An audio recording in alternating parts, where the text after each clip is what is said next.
What occurs when hostility encounters discipline? A lesson these bikers will never forget. It was a calm Saturday evening in a small park on the outskirts of Fairfield, Connecticut. Families were gathered, children played soccer, and teenagers sat on benches, lost in their phones with earbuds in. Among them was 16-year-old Michael, sitting alone under a tall oak tree. His younger brother, Jordan, was finishing soccer practice, and Michael had promised their mother he would wait to walk him home.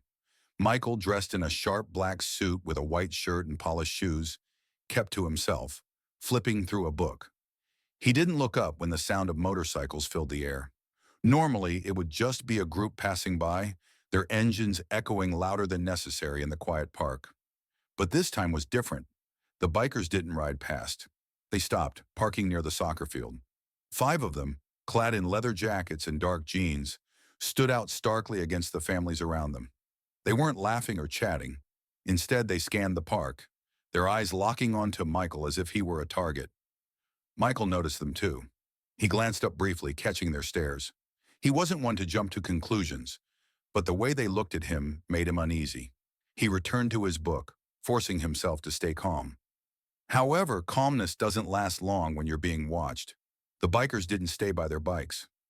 One of them, a burly man with a shaved head, nudged his friend and started walking toward Michael. That's when things began to shift. Michael felt the man's heavy footsteps before he saw him clearly. He glanced up to find the burly biker flanked by 2 others, their expressions unreadable but intense. The group moved with purpose, their boots crunching on the gravel path as they closed the distance. Michael's heart raced, but his face remained calm. His mother always said, "Never let them see you sweat."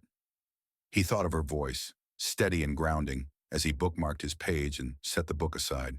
"What are you doing here, kid?" the burly man asked, his voice rough and direct. Michael hesitated, his eyebrows furrowing slightly in confusion. "Waiting for my brother?" he replied simply, his tone polite but firm. The man smirked, exchanging a glance with his friends. "This doesn't look like your kind of place," he said, his words laced with something unspoken but pointed. Michael's jaw tightened, though he forced himself to remain composed. "It's a public park," he answered, meeting the man's gaze. The biker's smirk faded. "Got a smart mouth, huh?" he said, stepping closer. The other 2 spread out, forming a semicircle around Michael. Parents and kids were still scattered around the park, but no one seemed to notice the tension building under the oak tree. Michael scanned the area briefly, hoping someone would look his way, but the bikers had chosen their moment well. Most of the attention was on the soccer field, where Jordan's game was wrapping up. Michael's mind raced. He wasn't scared, not yet, but the situation was escalating, and he could feel it. Years of karate training had taught him to observe, anticipate, and react. But he also knew discipline. Fighting wasn't the first option, it was the last. "Look," Michael said, keeping his tone measured, "I don't want any trouble. I'm just here for my brother." But the burly man didn't back off. Instead, he leaned down slightly, his face too close for comfort. "Trouble? Who said anything about trouble?" he asked, his voice low and taunting. Michael could feel the weight of their stares, the unspoken challenge in their posture. His hands rested loosely on his knees, but he was ready if it came to that. And yet, something about the man's next words made it clear they weren't going to let him off easily. "Maybe you should show us what you've got," the biker sneered, his friends laughing quietly behind him. But Michael didn't move. He didn't flinch. His hands stayed where they were, resting calmly on his knees, but his eyes stayed locked on the man in front of him. Years of practice had taught him how to read people, how their posture, movements, even their breathing could give away their intentions. And these men? They weren't here to talk. The burly man, clearly expecting Michael to fold under the pressure, leaned closer, his shadow falling over him. "What's the matter, kid? You scared?" he taunted. Michael exhaled slowly, not answering right away. Fear wasn't the issue here. His issue was time. How long until Jordan's game ended? How long until someone in the park noticed what was going on? "Leave him alone!" A sudden voice broke through the tension. Michael turned his head slightly to see a young boy, no older than 10, standing a few yards away. Jordan, his little brother, had wandered off the field, sweat still glistening on his forehead from the game. "Jordan!" "Stay back," Michael called, his voice firm. But the bikers turned toward the boy, grinning like predators spotting an easier target. "This your brother?" one of them asked, pointing a gloved finger at Jordan. "Maybe we should teach you both a lesson." Michael felt his pulse quicken, not with fear but with resolve. He stood up slowly, his movements deliberate, his eyes never leaving the group. He shifted his weight slightly, planting his feet in the stance he'd practiced countless times in the dojo. "Don't touch him," Michael said, his voice calm but edged with steel. The burly man laughed, shaking his head. "Look at this guy, thinks he's tough." The others joined in, their laughter echoing across the park. But Michael didn't waver. His expression didn't change, and his stance didn't shift. His silence unnerved them more than he realized. "You're not going to do anything," one of the bikers said, stepping closer. And that's when Michael finally spoke, his voice low and deliberate. "You don't want to do this." The laughter stopped. The bikers glanced at each other, confused for a moment by the confidence in his tone. But the moment didn't last. The burly man took another step forward, raising a hand to shove Michael. What happened next was so fast, so unexpected, that even the bikers weren't ready for it. But Michael was. The burly biker's hand shot forward, aiming to shove Michael's shoulder. But before it could connect, Michael shifted to the side with practiced precision, his body moving like a spring released. The biker stumbled slightly, caught off guard, but Michael didn't stop there. In one fluid motion, Michael stepped forward, his open palm striking the man's wrist and twisting it away. The biker grunted in pain, his hand dropping to his side as he stepped back, glaring at Michael with fury in his eyes. "What the—" the man started, but before he could finish, Michael spoke. "I warned you!" The two other bikers rushed forward, clearly not taking the warning seriously. The first swung a wild punch, but Michael ducked easily, his movement smooth and deliberate. He countered with a sharp kick to the man's knee, sending him crumpling to the ground with a cry of pain. The second man hesitated for a split second, just long enough for Michael to pivot on his heel and deliver a spinning kick to the side of his ribs. The force knocked the wind out of him, and he staggered backward, clutching his side. By now, the burly leader had recovered, his face red with anger. He lunged at Michael, swinging both fists like a brawler. But Michael didn't meet brute force with brute force. He stayed light on his feet, dodging the punches with the kind of agility that came from years of training. A crowd began to gather at the edge of the park. Parents, kids, even soccer players stopped what they were doing to watch. Someone had pulled out a phone, the lens capturing every second of what was unfolding. The leader charged again, this time trying to grab Michael by the lapel of his suit jacket. But Michael moved faster, twisting out of his grip and delivering a precise strike to the man's solar plexus.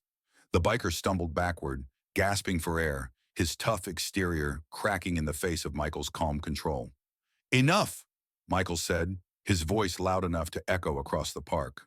His stance remained strong, but his expression showed no malice, only resolve. "I don't want to hurt you. Walk away."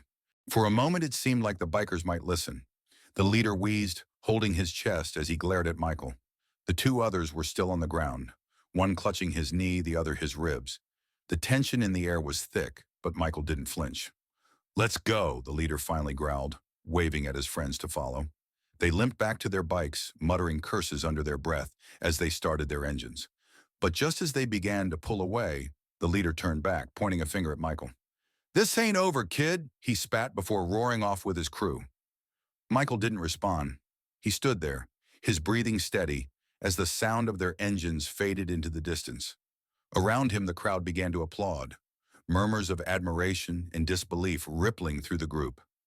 Jordan ran up to him, his eyes wide with both fear and awe. "Michael, are you okay?" he asked, his voice trembling.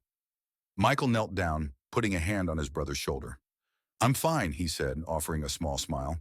"Let's go home." But as they walked away, Michael couldn't shake the feeling that this wasn't the end of the story. Not yet.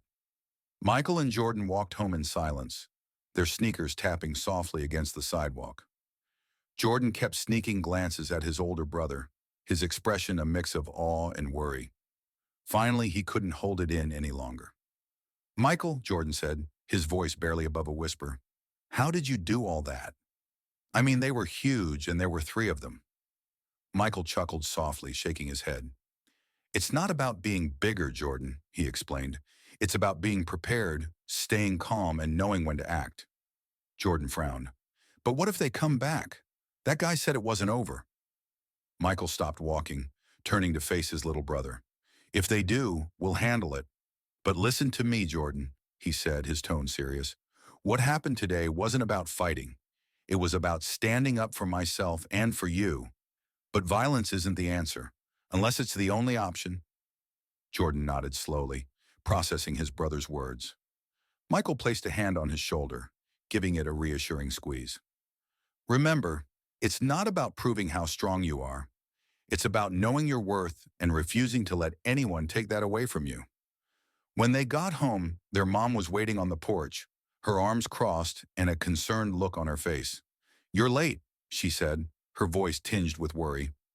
Michael hesitated, glancing at Jordan, who stayed quiet. Something happened at the park, Michael admitted, choosing his words carefully. He didn't want to worry her more than necessary, but he also believed in honesty. As he recounted the story, their mom's expression shifted from fear to pride. She listened intently, her lips pressed into a thin line, but her eyes glistened with emotion. Michael, she said when he finished, I'm proud of you for protecting your brother and yourself, but promise me one thing. Don't ever take risks like that unless you have no other choice. I promise, Michael replied. And he meant it. That night, as Michael lay in bed, he replayed the events in his mind. He thought about the biker's aggression, the crowd's reaction, and the leader's lingering words. This ain't over, kid. But Michael wasn't afraid. He'd learned long ago that fear only had power if you let it. Instead, he felt a quiet sense of purpose. The world wasn't always fair, but moments like this proved that courage and discipline could make a difference. And somewhere deep down, he knew this experience wasn't just a test of his skills. It was a reminder that standing up against wrongs, no matter how daunting, was always worth it. Michael's story is a powerful example of resilience, preparation, and knowing when to take a stand. His calm confidence in the face of adversity teaches us that true strength isn't about size or intimidation. It's about knowing your worth and acting with integrity. If this story moved you, take a moment to reflect on how you can stand up for yourself or others in difficult situations. And remember, courage isn't about not being afraid. It's about doing the right thing even when fear is present. Don't forget to like this video, share it with someone who needs a reminder of their inner strength, and subscribe to our channel for more inspiring stories like this. Because sometimes the quietest voices have the strongest impact.